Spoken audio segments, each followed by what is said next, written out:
As Remy learned in Ratatouille, anyone can cook. And even though that wasn't actually inspired by Julia Child, I'd like to think that Julia Child inspired a lot of people and let them know that they too can cook. At least that's what this documentary wants everybody to know. And I am John Stark, Mac the Movie Guy, and this is my review of Julia. It's a CNN slash HBO Max thing. I don't know who actually owns it. Maybe CNN. It's on HBO Max. I'm a blind film critic, although this is a documentary with a lot of people just sort of talking about Julia, so really all I missed out on were the historical images of Julia Child, and I haven't been blind my whole life, so I know what Julia Child looked like.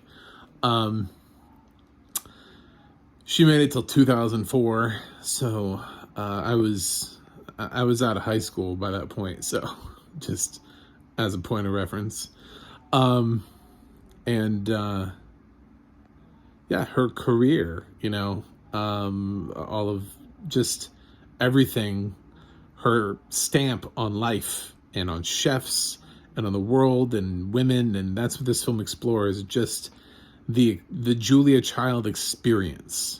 I think Julia is kind of just a simple name for the documentary. It's also really confusing since HBO Max also has a Julia Child TV show called Julia.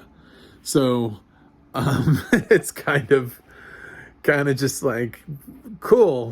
Didn't think of anything else, did you? Anthony Bourdain got Roadrunner.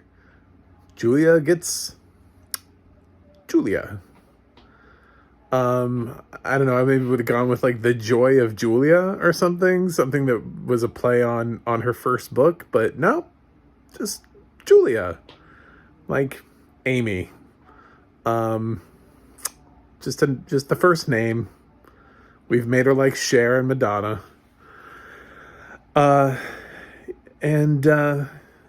It's a fine documentary. It is exactly what you would expect it to be. It just sort of tells you about Julia Child. Like if you ran into somebody who had no idea who Julia Child was, and they were like really into cooking, and you were like, oh, well, you should watch this documentary because Julia Child had a huge impact on food, I think they'd really appreciate this documentary. I wouldn't call it like hard-hitting journalism. I don't know that it's like a heavy expose on the life of Julia Child. And I'm hesitant to give it too high of a grade because I think like a lot of the work was already done for the documentarian, because there's a lot of interviews here with Julia Child, who's been dead since 2004. So unless this person's been working on a Julia Child documentary for the last like 17, 18 years, I think some of the work was already done for them and they just kind of assembled it and did some interviews. This is not really, it's cool, and I'm glad that I watched it, and I still feel like I learned more about Julia, even though I'm watching the HBO Max series about Julia Child, and I watched Julia and Julia, where we got to see Meryl Streep and Stanley Tucci play, wife and husband in that element. But this was fine. This was nice, and it talks to a couple people who knew Julia, who are still alive. And it's interesting enough to gauge your attention if you're a fan. If you're not a fan, I don't know. You'd have to aggressively be not a fan of Julia Child to not enjoy this documentary. There's really nothing wrong with it. It's fine. It's just like a long hour and a half Julia Child thing. It is what it is. It's not, it's a fine documentary to go down in history. Like, we should, for a lot of people throughout history, we should have at least bare minimum one of these for a lot of people who have really made their stamp on history. Somebody should just go through and do something like this so that we can just learn about it really quickly, instead of needing to read necessarily a biography on somebody. So you can get sort of like the visual cliff notes on a person's life and get to hear maybe some of their own words and the thoughts of the people around them.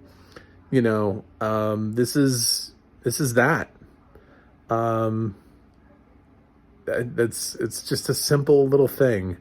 The narration was fine. It kind of made me question whether or not it felt a little robo description. The voice, I think it was just the tone of her voice on this. It was kind of monotony, and I feel like that's kind of an insult if you're a real person and somebody says, "You sound like a robot."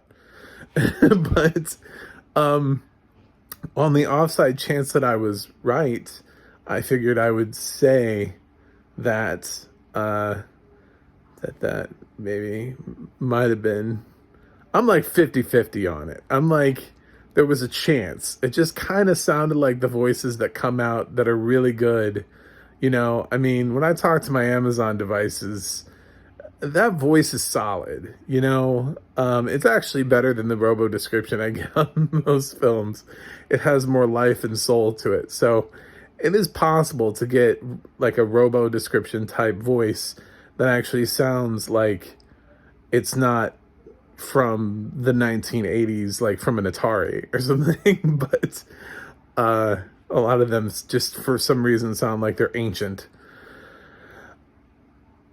Yeah, so that's it. I don't know. There's really nothing else to talk about here. It is exactly what it says it is. I'm just making this review longer at this point. I'm gonna give Julia a B.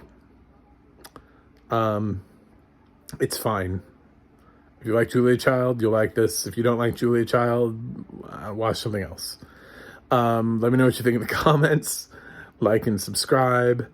Let me know, you know. MacTheMovieGuy.com, the Audio Description Project, and the Adna.org are websites that I always hype at the end of these reviews. And until next time, just remember, anyone can cook. I'm just going to keep stealing that from Ratatouille, even though Julia Child didn't say that. Oh, yeah.